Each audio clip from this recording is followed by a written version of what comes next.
Assalamualaikum warahmatullahi wabarakatuh. Perkenalkan, nama saya Rahadatul Asysyayib dengan NIM 250750776. Pada kesempatan ini saya akan mempresentasikan profesi masa depan yang saya minati, yaitu menjadi instruktur keterampilan rumah tangga, beserta nilai-nilai etika dan estetika profesional yang terkandung di dalamnya.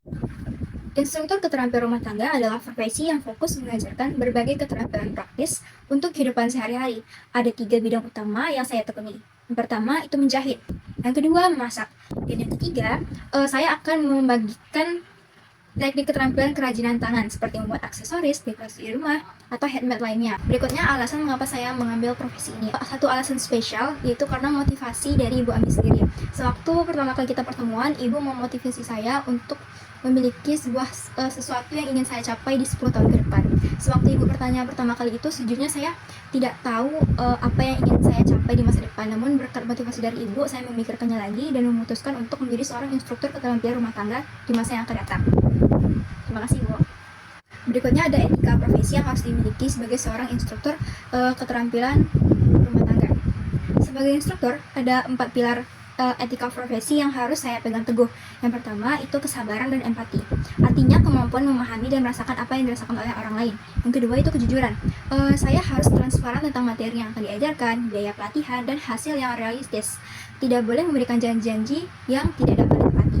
Yang ketiga ada tidak diskriminatif. Artinya, saya tidak akan membedakan peserta berdasarkan latar belakang, ekonomi, pendidikan, usia, atau faktor lainnya. Semua peserta berhak mendapatkan perlakuan dan perhatian yang sama. Dan yang keempat, adanya sikap etika profesionalisme. Ini mencakup disiplin waktu, persiapan materi yang matang, dan memberikan evaluasi jelas kepada peserta. Berikutnya ada etika profesional.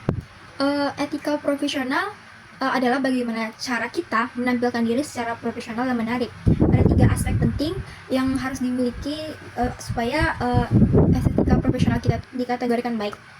Yang pertama, dari segi penampilan, sebagai instruktur saya akan berpakaian rapi, bersih, dan praktis. Dan yang kedua, komunikasi. Bahasa yang saya gunakan dengan audiens atau peserta itu harus jelas, mudah dipahami, dan tidak menggurui atau terkesan merendahkan. Berikutnya ada peran dalam kesejahteraan keluarga. Profesi sebagai instruktur keterampilan rumah tangga memiliki peran yang menurut saya itu cukup vital ya dalam meningkatkan kesejahteraan keluarga. Yang pertama itu dari segi ekonomi, keterampilan yang diajarkan membuka peluang usaha seperti bisnis catering, jasa jahit, atau jualan kerajinan tangan. Kedua, pendidikan. Peserta bisa mengajarkan life skill atau keterampilan hidup kepada anak-anak mereka di rumah. Yang ketiga ada kesehatan. Dengan bisa memasak sendiri, keluarga bisa mengonsumsi makanan yang lebih bergizi. Yang keempat ada sosial. Melalui kursus ini terbangunnya komunitas yang saling mendukung. Yang kelima, dari segi psikologis. Ketika seorang menguasai keterampilan baru dan bisa menghasilkan sesuatu dengan tangannya sendiri, percaya diri mereka biasanya akan meningkat drastis.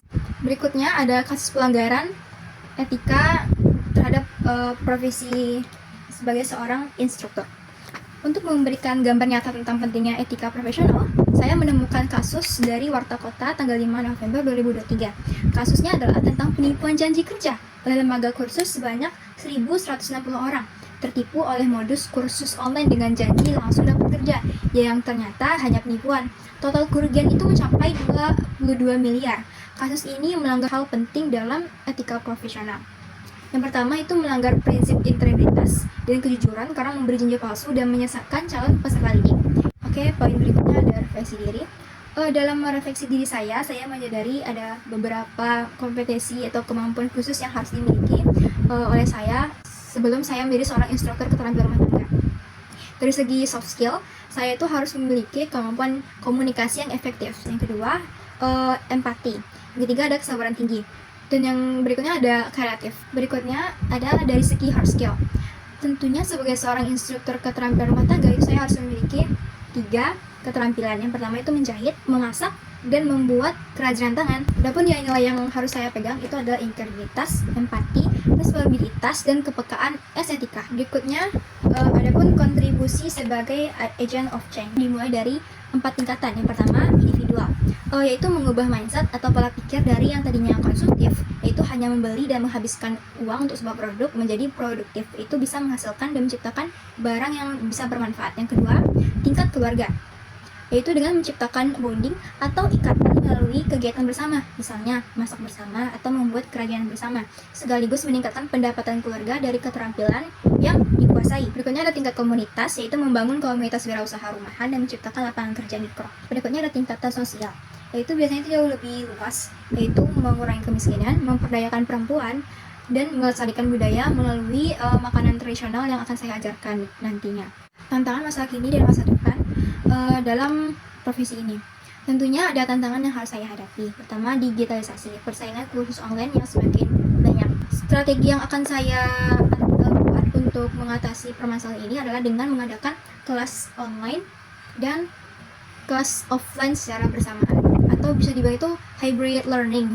Yang kedua, itu adalah tantangan generasi Z dan Alpha. Mereka memiliki attention span atau rentan perhatian yang pendek, mudah bosan. Strategi saya adalah memanfaatkan konten visual yang menarik dan praktik langsung yang interaktif, bukan hanya sekedar teori. Yang ketiga ada prevensi masyarakat. Keterampilan rumah tangga sering dianggap kurang berharga.